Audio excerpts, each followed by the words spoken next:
وہ دوسرا کوئی نہیں مانگ سکتا. جو بیٹی نے دعا مانگنی ہے نا درد سے، وہ دوسرا کوئی. آپ خود دعا مانگیں، خود ختم شریف پڑھیں، خود تلاوت کریں. اسی بڑے منفرد لوگ ہاں. ہمارا یہ طریقہ ہے کہ ہم نے رویہ اس طرح کا بنایا ہوا ہے کہ قرآن شریف بھی کوئی اور ہی پڑھے گا ہمارے ابا جی کے لیے. او بھائی آپ بھی تو کوئی 2 پارے پڑھے نا اپنے والد کے لیے. وہ میں اینے قرآن پاک پڑھائے نے، تو آپ کنے پڑھے نے بھائی؟ ایک بھی نہیں.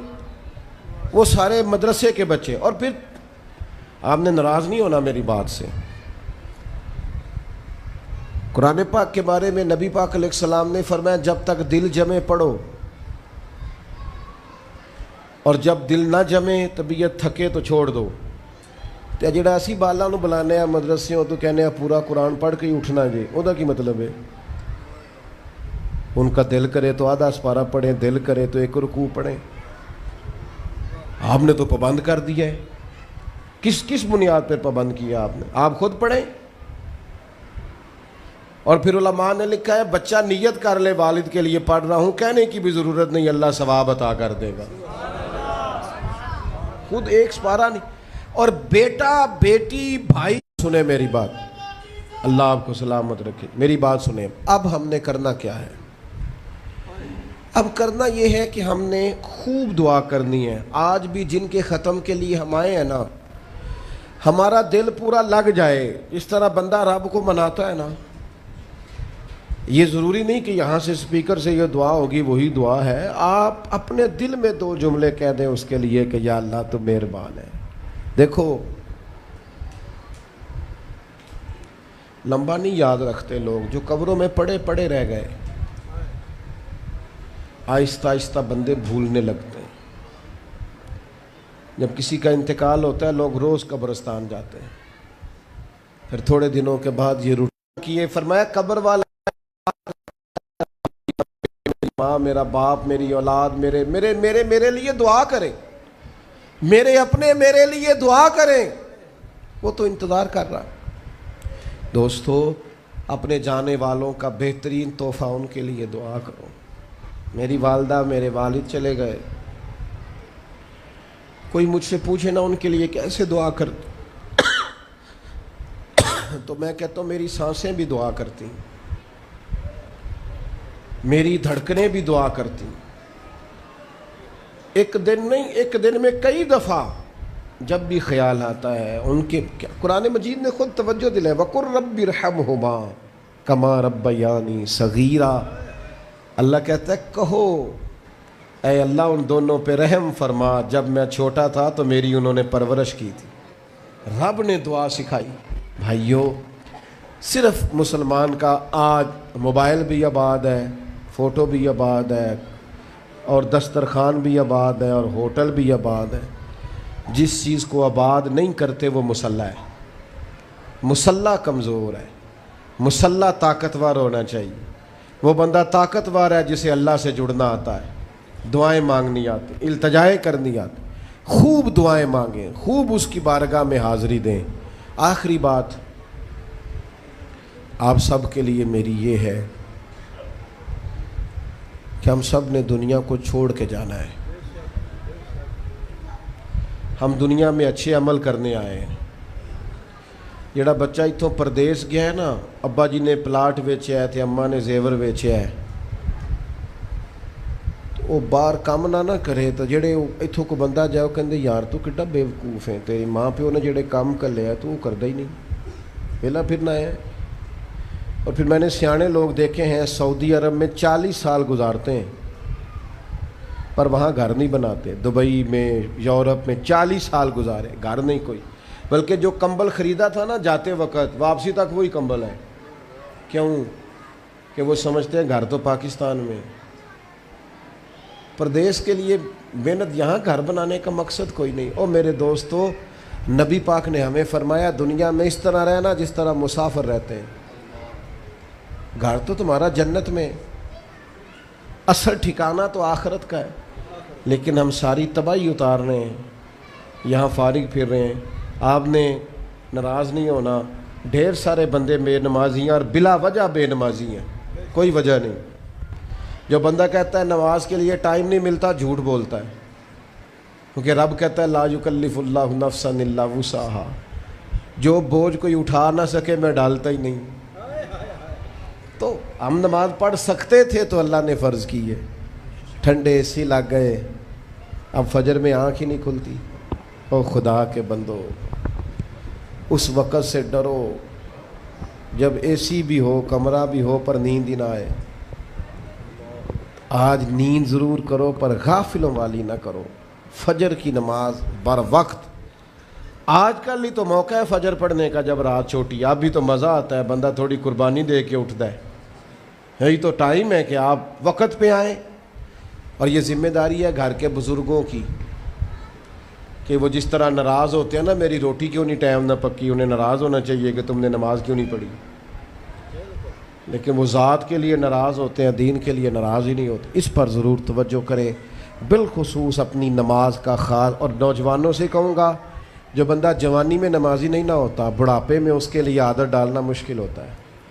ابھی سے نمازی ہو جاؤ, بڑا مزہ آئے گا, زندگی مینج ہو جائے گی. ہم تو بھائی ٹائم کے اتنے پابند ہی نہیں رہے. ساڈا تو ٹائم ہی ہے وے, زور تو پہلا زور تو بعد, عصر تو پہلا تے عصر تو, ہر چیز نماز کے ساتھ سیٹ ہے. بڑا مزہ آئے گا اگر اس کے ساتھ آپ کی زندگی ساری ترتیب پا جائے. دعا کرتا ہوں اللہ ہماری حاضری قبول فرمائے.